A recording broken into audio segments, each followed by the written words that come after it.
Hello and welcome. I am Ladi Akeredoluale. Tonight, anger on the streets of Makurdi as youth demand justice over the killing of at least 33 persons by suspected herdsmen in Benue State.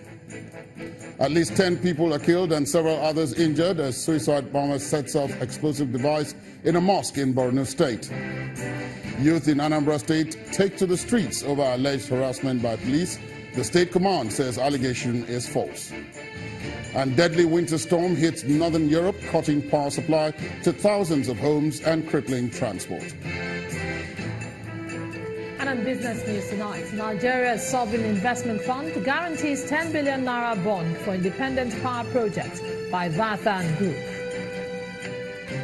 On sports news, Arsenal hosts Chelsea in English Premier League London derby, goalless in the second half.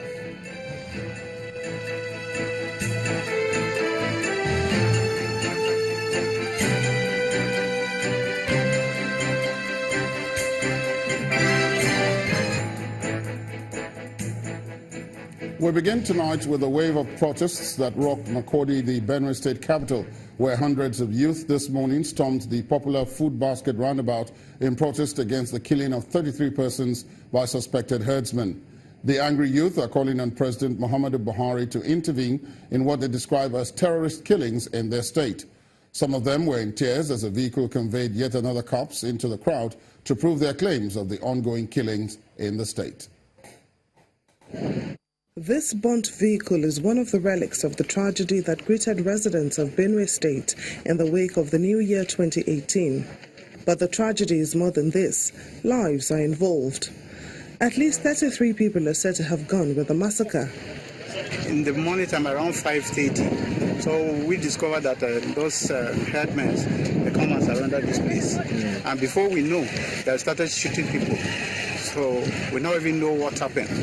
And we don't even know the reason. They kill about 8 security men here, which is a laughter guard. They killed 8 men, and the other followed me, but even my younger brother followed me.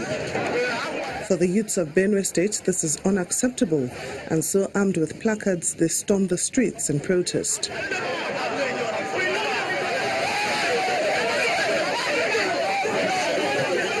The arrival of this vehicle carrying more bodies further heightens their emotion.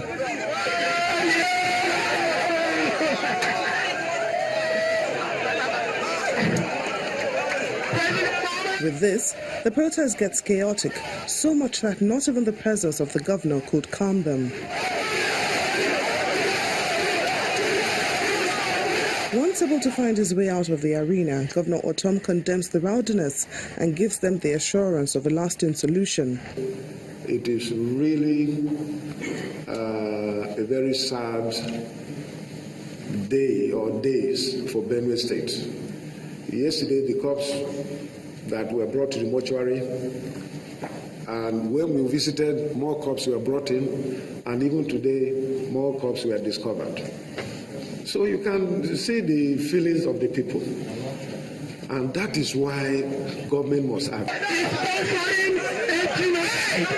While promising to get to the root of the matter, Governor Otom insists that there is no going back on the anti-open grazing law.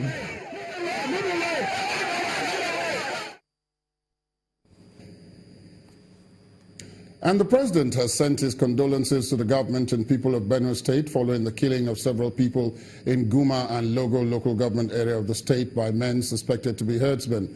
President Buhari describes the killing as wicked and callous, and he says, quote, "This is one attack too many, and everything must be done to provide security for the people in our rural communities," end of quote. The president is giving them the assurance that relevant security agencies will do everything possible to arrest those behind the attacks. We'll move on to Borno State, where at least 10 people were killed this morning by a suicide bomber at a mosque in Ngala local government area near Nigeria's border with Cameroon. The Northeast coordinator of the National Emergency Management Agency, NEMA, Bashir Idris Garga, told Channels Television that several other worshippers were injured in the attack. Gamboru Ngala suffered its worst attack in May of 2014 when Boko Haram militants attacked the village, killing more than 300 residents, destroyed houses and forced residents to flee to neighboring Cameroon. Meanwhile, the police in Borno State have announced a review of the curfew in the state starting from Tuesday, January the 2nd to between 8 p.m. and 6 a.m. Of this morning to a very ugly incident of bomb blast in Ngala, the lives of 10 worshippers who have gone for early morning prayers. Unknown to them, they were infiltrated by a lady carrying explosive devices. As a result, 10 people lost their lives and other worshippers sustained various degrees of injuries. And as a responsible organization saddled with the responsibility to oversee disaster management in Nigeria, and also within that purview is the power to look at disaster risk reduction measures. This is what informed our decision to invite our desk volunteers all over the local government areas to come over for immediate briefing on some very, very important safety tips, which we believe will reduce the people's vulnerability in the face of this callously detonation of improvised explosive devices. Police authorities in the federal capital, Abuja, believe the Yuletide celebration in the nation's capital was a huge success in spite of the Christmas Day communal clash in Buhari Area Council. The police commissioner in charge of the Federal Capital Territory, Sadiq Bello, says the renewed community police mechanism adopted by the command has paid off. On December the 7th, 2017, the FCT Police Commissioner held a security meeting with community leaders in the Federal Capital Territory to discuss how best to secure the city during the Yuletide season. That meeting was necessitated by an earlier security alert from the American Embassy about plans to attack public places in Abuja.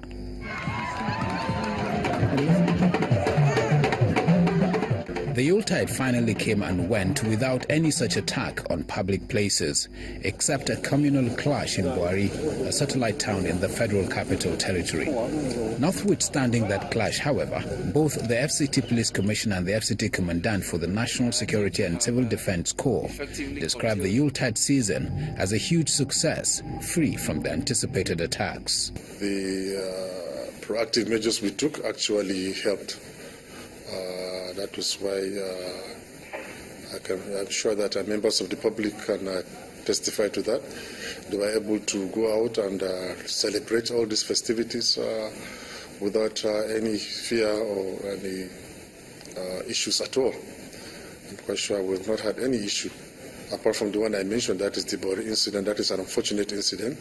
But on all other places, people went to their worship centers without problem, to amusement parks, Millennium Parks and other parks, and they celebrated with their loved ones. I think we have effectively curtailed what action that could have resulted, that could adversely affect members of the public, because all the security agencies in FCT, we are working in collaboration, in a synergy with one another. Whenever we receive intelligence or information, we always share it. According to the FCT Police Commissioner, the renewed community policing strategy adopted by the FCT Command also helped to nip the Buhari communal clash in the bud, as arrests of some suspects have also been made. Of that stakeholders meeting we had was to raise the consciousness of members of the public, of let them be conscious, let them be aware of the security challenges around, so that everybody will be alert, know who your next door neighbor is, which they actually did. Yes, our hotlines were actually on, and we are receiving calls from members of the public. Whatever they see, they tell us we have seen this here, and we quickly move there and we take care of these situations. The Yuletide season has come and gone without attacks on public places. While majority of FCT residents commend the security agencies for a job well done during the Yuletide, they also want the police to continue to live up to the dynamic nature of crime and act proactively. Meanwhile, the Inspector General of Police, Ibrahim Idris, has declared war on kidnappers and other criminals terrorizing travelers and residents along the Kaduna-Abuja highway and other parts of the state, saying that their time is up. The police chief says security operatives have spread their dragnet to arrest and deal ruthlessly with anyone found to be involved in kidnapping activities and other related crimes. He is also appealing to residents of Kaduna State and its environs to collaborate with the police and other security agencies by exposing criminals and persons with questionable character living amongst them. The Ministry of Power, Works and Housing says efforts are on to address the technical hitches recorded in the national transmission grid, which has led to a blackout across the country. The incident comes barely 2 days after President Muhammadu Buhari told the nation of improved power generation and transmission in the country in his New Year broadcast. A statement from the ministry indicates that the Nigerian Gas Processing and Transportation Company Limited had reported a fire on its Escravos Lagos pipeline system in Edo State around 2 this morning. According to the ministry, the incident required a shutdown of the pipeline supplying gas to Egmi, Olorunshogo and Omotosho power stations with a combined generation of more than 3,000 megawatts. It explains further that the sudden loss of generation due to the interruption in gas supply from the stations caused the national transmission grid to trip off around 8:20. Still on electricity cut, now that the Power Ministry has explained that the pipeline which supplies gas to key power plants in the southwest region of the country had caused the power loss of about 3,000 megawatts of electricity, what exactly is going on? Our energy correspondent, Olu Phillips, tells us the implications of this. We are going to make significant inroads in advancing road, rail, and power projects across the country. It's one of his priority area as contained in the January 1st, 2018 broadcast to the nation. President Buhari promised to make electricity availability a celebrated customer experience. The Ministry of Power, Works and Housing is one of the drivers of this government's commitment to renew and increase Nigeria's stock of infrastructure in order to achieve global economic competitiveness as targeted under the Economic Recovery and Growth Plan.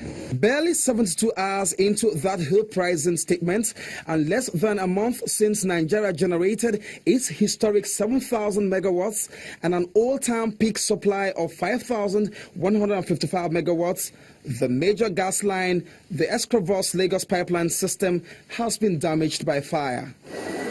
If you have enjoyed an uninterrupted power supply in the past weeks and suddenly have experienced outage, it is owing to this damage. To put this further into perspective, the following thermal stations will be shut down or put off temporarily owing to the damage. Egmi, with a capacity of 1,320 megawatts, the country's largest. Olorunshogo NIPP with a capacity of 676 megawatts. Omotosho NIPP 450 megawatts, Omotosho 388 megawatts, Paras 60 megawatts will all go off temporarily. These stations are located in Ondo, Ogun and Lagos and will have interrupted gas supply. Well, we are told it's nothing to worry about as the Group Managing Director NNPC has ordered an immediate assessment of the damaged pipeline built in 1989. Also, the Ministry of Power, Works and Housing has asked affected customers to bear with them as they expect the outage to be for a short time. Nigeria's electricity supply peaked at 5,155 megawatts on Friday, 8th of December 2017, the highest in history. With a combined generating capacity of affected plants standing at over 3,000 megawatts, we may just be down to a low grind of barely 2,000 megawatts. Most of Nigeria's power generation comes from gas-fired plants. Gas supply is sacrosanct to its operation. There's no better time to exploit the energy mix model canvassed heavily by the Minister of Power, Works and Housing. Olu Phillips, Channels Television News.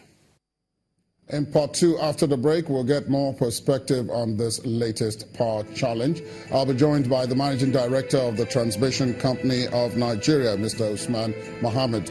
Plus, Supreme Court fixes January the 15th for judgment in the case of alleged 500 million naira fraud against the former Speaker of the Lagos State House of Assembly.